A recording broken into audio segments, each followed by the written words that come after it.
ನಮಸ್ತೆ TV 20 news Kannada ವಾಹಿನಿಗೆ ಸ್ವಾಗತ. ತುಮಕೂರು ಜಿಲ್ಲೆಯ ಗೃಹ ಸಚಿವರ ಕ್ಷೇತ್ರ ಕೊರಟಗೆರೆ ತಾಲೂಕಿನಲ್ಲಿ ಜಲ್ಲಿ ಕ್ರಷರ್ಗಳ ಹಾವಳಿ ಹೆಚ್ಚಾಗಿದ್ದು, ಕ್ರಷರ್ಗಳಿಂದ ಟಿಪ್ಪರ್ ಲಾರಿಗಳ ಮೂಲಕ ಓವರ್ಲೋಡ್ ಸಾಗಾಟ ಮಾಡ್ತಾ ಇತ್ತು. ಇದರಿಂದ ಜಂಪಿನಹಳ್ಳಿಯಿಂದ ತೋವಿನಕೆರೆವರೆಗೆ ರಸ್ತೆಗಳ ಮಧ್ಯೆ ಗುಂಡಿಗಳು ಬಿದ್ದಿದ್ದು, ರಸ್ತೆಗಳು ಹಾಳಾಗಿದ್ದು, ಇದರಿಂದ ಅಪಘಾತಗಳು ಹೆಚ್ಚಾಗ್ತಾ ಇದ್ದು ಹಾಗೂ ಪರಿಸರ ಹಾಳಾಗಿದ್ದು, ಸಾರ್ವಜನಿಕರ ಆರೋಗ್ಯದ ಮೇಲೆ ದುಷ್ಪರಿಣಾಮ ಬೀರ್ತಾ ಇದ್ದು. ಕ್ರಷರ್ಗಳ ಧೂಳಿನಿಂದ ಸುತ್ತಮುತ್ತಲ ಪ್ರದೇಶದಲ್ಲಿ ರೈತರ ಜಮೀನುಗಳಲ್ಲಿ ಯಾವುದೇ ಬೆಳೆಗಳು ಬರ್ತಾ ಇಲ್ಲ.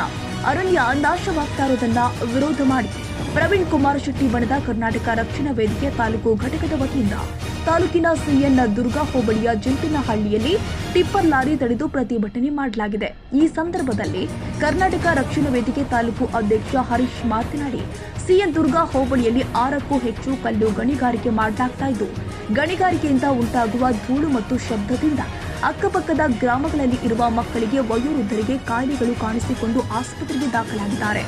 ಲೋಡ್ ತುಂಬಿಕೊಂಡು ಹೋಗುವ ಲಾರಿಗಳು ವೇಗವಾಗಿ ಬರ್ತಾ ಇದ್ದು, ಪಾದಚಾರಿಗಳ ಮೇಲೆ ಬರುವಂತೆ ಹೋಗ್ತಾರೆ. ಪ್ರತಿನಿತ್ಯ ಈ ರಸ್ತೆಯಲ್ಲಿ 100 ಲಾರಿಗಳು ಬೆಳಿಗ್ಗೆ ರಾತ್ರಿ ಎನ್ನದೇ ಸಂಚರಿಸ್ತಾ ಇರೋದ್ರಿಂದ ರಸ್ತೆಗಳು ಗುಂಡಿ ಬಿದ್ದು ಸಂಪೂರ್ಣವಾಗಿ ರಸ್ತೆ ಹಾಳಾಗಿದೆ ಎಂದು ಕ್ರಷರ್ ಮಾಲೀಕರು ಮತ್ತು ಟಿಪ್ಪರ್ ಲಾರಿ ಮಾಲೀಕರ ವಿರುದ್ಧ ಆಕ್ರೋಶ ವ್ಯಕ್ತಪಡಿಸಿದ್ದಾರೆ. ಕರವೇ ಘಟಕದ ತಾಲೂಕು ಉಪಾಧ್ಯಕ್ಷ ಶ್ರೀನಿವಾಸ್ ಮಾತನಾಡಿ, ಕೊರಟಗೆರೆ ತಾಲೂಕಿನಲ್ಲಿ ಕ್ರಷರ್ ಹಾವಳಿಯಿಂದಾಗಿ ವಿಪರೀತ ಕಣ್ಣಿಗೆ ಧೂಳು, ಕಿವಿಗೆ ಶಬ್ದ ಮಾಲಿನ್ಯ ಹೆಚ್ಚಾಗಿದೆ. ರಸ್ತೆ ಭಾರಕ್ಕಿಂತ ಓವರ್ಲೋಡ್ ತುಂಬಿಕೊಂಡು ಹೋಗುವ ಟಿಪ್ಪರ್ ಲಾರಿಗಳು ಯಾವುದೇ ತರಹದ ಸುರಕ್ಷತಾ ಕ್ರಮಗಳನ್ನು ವಹಿಸುವುದಿಲ್ಲ. ವಾಯು ಮಾಲಿನ್ಯ ಅಧಿಕಾರಿಗಳಾಗ್ಲಿ, ಆರ್ಟಿಒ ಅಧಿಕಾರಿಗಳಾಗ್ಲಿ, ಭೂ ವಿಜ್ಞಾನ ಇಲಾಖೆ ಅಧಿಕಾರಿಗಳಾಗ್ಲಿ ಯಾರು ಕೂಡ ಬರುವುದಿಲ್ಲ ಎಂದು ದೂರಿದ್ದಾರೆ. ನಮ್ಮದು ಪ್ರಪೋಸಲ್ ನಾಳೆನೇ ಹೋಗುತ್ತೆ. ಅಂದರೆ ಸಾರಿ, ನಮ್ಮದು ಮ್ಯಾಕ್ಸಿಮಮ್ ಸರ್ಕಾರದ ಮಾಡ್ತಲ್ಲ ಒಂದು 15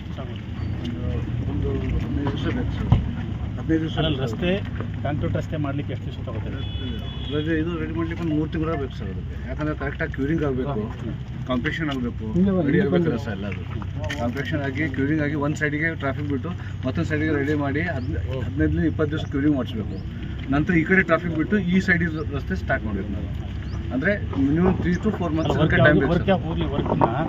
ಕಾಂಕ್ರೀಟ್ ರಸ್ತೆ ಮಾಡಲಿಕ್ಕೆ ಅದೇ ಕಾಂಕ್ರೀಟ್ ರಸ್ತೆ ಮಾಡಲಿಕ್ಕೆ 4 ತಿಂಗಳು ಬೇಕು ಸರ್. ಊರ್ಲಿ 4 ತಿಂಗಳು ಬೇಕು ಕರೆಕ್ಟಾಗಿ ಇದು ಮಾಡಬೇಕು. ಮುಗಿಸೋದಕ್ಕೆ ಸ್ಟಾರ್ಟ್ ಮಾಡಲಿಕ್ಕೆ ಏನಿಲ್ಲ ಸರ್. ಗೌರ್ಮೆಂಟ್ಲಿಂದ ಅಪ್ರೂವಲ್ ಬಂತಂದ್ರೆ ನಾವು ಸ್ಟಾರ್ಟ್ ಮಾಡಲಿಕ್ಕೆ ರೆಡಿನೇ ಇದೆ ಸರ್. ಆಸ್ಫಾಲ್ಟ್ ರೋಡ್ ಆಗಿದೆ. ನೀವು ಎಲ್ಲ ಕ್ರಷರ್ ಮಾಲೀಕರ ಪರವಾಗಿ ಬಂದಿದ್ದೀರಾ ಏನು ಅಂತ? ನಾನು ರೋಡ್ ಪರವಾಗಿ ಬಂದೆ ಸರ್. ರೋಡ್ ಪರವಾಗಿ ಕಾಂಟ್ರಾಕ್ಟರ್ ಇವರಿಗೆ ಆಗಿರೋದು. ಹೌದಾ? ಓಕೆ. ಆ ಬೋರ್ಡರ್ಸ್ ಗಾಡಿಗಳು ಓವರ್ ಸ್ಪೀಡ್ ಹೊಡಿತಾರೆ, ಮತ್ತೆ ಆ ಗಾಡಿಗಳು ಬಾಡಿಯಿಂದ ಮೇಲ್ಗಡೆ ಗೈಟಾಗಿ ಹಾಕಿರ್ತಾರೆ. ಸರ್, ಈ ರಸ್ತೆ ಇಲ್ಲಿ ತುಂಬಾ ಸಮಸ್ಯೆ ಆಗ್ತಾ ಇರೋದು ಗ್ಯಾಸ್ ಬಾಬು ಅವ್ರ ಗಾಡಿಗಳು ಓಡಾಡೋದ್ರಿಂದಲೇ ತುಂಬಾ ಸಮಸ್ಯೆ ಸರ್. ಆಮೇಲೆ ಬಾವಿಕಟ್ಟೆ ಅವ್ರ ಗಾಡಿಗಳು ಒಂದು ಗಾಡಿಗೂ ಟಾರ್ಪಲ್ ಹಾಕಲ್ಲ. ಬೇರೆ ಕ್ರಷರ್ನಲ್ಲಿ ಟಾರ್ಪಲ್ ಹಾಕ್ತಾರೆ, ಕಳಿಸ್ತಾರೆ. ಅವ್ರದ್ದೇನಾಯ್ತು ಇದು ಮಾಡ್ಕೊಂಡು ಟನ್ನೇಜ್ ಎಲ್ಲರೂ ಓವರ್ ಟನ್ನೇಜ್ ಹಾಕೋದು. ಆದರೆ ಬಾವಿಕಟ್ಟೆಯಿಂದ ಬರೋಂಥ ಗಾಡಿಗಳು ಒಂದು ಗಾಡಿಗೂ ಟಾರ್ಪಲ್ ಹಾಕ. ಎಲ್ಲರಿಗೂ ನಮಸ್ಕಾರಗಳು. ಈ ದಿನ ಕರ್ನಾಟಕ ರಕ್ಷಣಾ ವೇದಿಕೆ ಕೊರಟಗೆರೆ ತಾಲೂಕು ಘಟಕದಿಂದ ಕೊರಟಗೆರೆ ತಾಲೂಕು ಚಂದ್ರಾಯನ್ ದುರ್ಗ ಹೋಬಳಿ ಕೆಂಪೇನಹಳ್ಳಿ ಮೂಲಕವಾಗಿ ಏನು ತೋವಿನಕೆರೆಗೆ ಹೋಗ್ತೀವಿ, ಆ ರಸ್ತೆಯಲ್ಲಿ ಏನು ಕಲ್ಲು ಗಣಿಗಾರಿಕೆಯಿಂದ ಆ ಚಟುವಟಿಕೆಗಳಿಂದ ಈ ರಸ್ತೆ ಸಂಪೂರ್ಣವಾಗಿ ಹಾಳಾಗಿದ್ದು ಜನಸಾಮಾನ್ಯರಿಗೆ ಸಮಸ್ಯೆ ಆಗ್ತಾ ಇದೆ. ಹಾಗೂ ಈಗಾಗಲೇ ಸರ್ಕಾರದಿಂದ ಮಂಜೂರಿ ಆಗಿರ್ತಕ್ಕಂಥ ಆಸ್ಫಾಲ್ಟ್ ರಸ್ತೆಯನ್ನು ಕೂಡಲೇ ಅತಿ ಶೀಘ್ರದಲ್ಲಿ ಮಾಡಬೇಕು ಅಂತೇಳಿ, ಅದ್ರ ಜೊತೆಗೆ ಆಸ್ಫಾಲ್ಟ್ ರಸ್ತೆಯನ್ನು CC ರೋಡ್ ಮಾಡಬೇಕಂತ ಹೇಳಿ ಕರ್ನಾಟಕ ರಕ್ಷಣಾ ವೇದಿಕೆಯವರು ಹಾಗೂ ಸುತ್ತಮುತ್ತಲಿನ ಗ್ರಾಮಸ್ಥರು ಮನವಿ ಮಾಡಿರ್ತಾರೆ. ಹಾಗೂ ಇವೇನು ಈ ಕಲ್ಲು ಗಣಿಗಾರಿಕೆಯಿಂದ ಸರಬರಾಜು ಮಾಡತಕ್ಕಂಥ ವಾಹನಗಳಲ್ಲಿ ಇನ್ನು ಪ್ರತಿಭಟನಾ ಸ್ಥಳಕ್ಕೆ ತಹಸೀಲ್ದಾರ್ ಮಂಜುನಾಥ್ ಹಾಗೂ PWD ಇಲಾಖೆ ಸಹಾಯಕ ಕಾರ್ಯಪಾಲಕ ಇಂಜಿನಿಯರ್ ಸ್ವಾಮಿ ಅವರು ಆಗಮಿಸಿದ್ರು. ಈ ಸಂದರ್ಭದಲ್ಲಿ ಕರವೇ ವತಿಯಿಂದ ಜಲ್ಲಿ ಕ್ರಷರ್ಗಳನ್ನ ನಿಲ್ಲಿಸುವಂತೆ ತಹಸೀಲ್ದಾರ್ ಅವರಿಗೆ ಮನವಿ ಪತ್ರವನ್ನ ಸಲ್ಲಿಸಿದ್ರು. ಮನವಿ ಪತ್ರವನ್ನ ಸ್ವೀಕರಿಸಿದ ನಂತರ ಮಾತನಾಡಿ, ತಹಸೀಲ್ದಾರ್ ಮಂಜುನಾಥ್ ಅವರು ಜಂಪಿನಹಳ್ಳಿ ಮಾರ್ಗವಾಗಿ ತೋವಿನಕೆರೆಗೆ ತಲುಪುವ ರಸ್ತೆಯು ಕಲ್ಲು ಗಣಿಗಾರಿಕೆಯಿಂದ ಸಂಪೂರ್ಣ ಹಾಳಾಗಿದ್ದು ಜನಸಾಮಾನ್ಯರಿಗೆ ಸಮಸ್ಯೆಯಾಗಿದ್ದು, ಈಗಾಗಲೇ ಸರ್ಕಾರದಿಂದ ಹಾಟ್ಸ್ಪಾಟ್ ರಸ್ತೆ ಮಂಜೂರಾಗಿದೆ. ಅತಿ ಶೀಘ್ರದಲ್ಲಿ ಕೆಲಸವನ್ನ ಪ್ರಾರಂಭ ಮಾಡಲಾಗುತ್ತೆ. ಕಲ್ಲು ಗಣಿಗಾರಿಕೆಯಿಂದ ಸರಬರಾಜು ಮಾಡ್ತಾ ಇರುವ ವಾಹನಗಳು ಹೆಚ್ಚಿನ ಲೋಡನ್ನು ತುಂಬಿಕೊಂಡು ಹೋಗ್ತಾ ಇರುವುದು ಹಾಗೂ ಸುರಕ್ಷತಾ ಕ್ರಮಗಳನ್ನು ವಹಿಸದೇ ಇರುವುದನ್ನು ಕರ್ನಾಟಕ ರಕ್ಷಣಾ ವೇದಿಕೆಯವರು ಗಮನಕ್ಕೆ ತಂದಿದ್ದಾರೆ.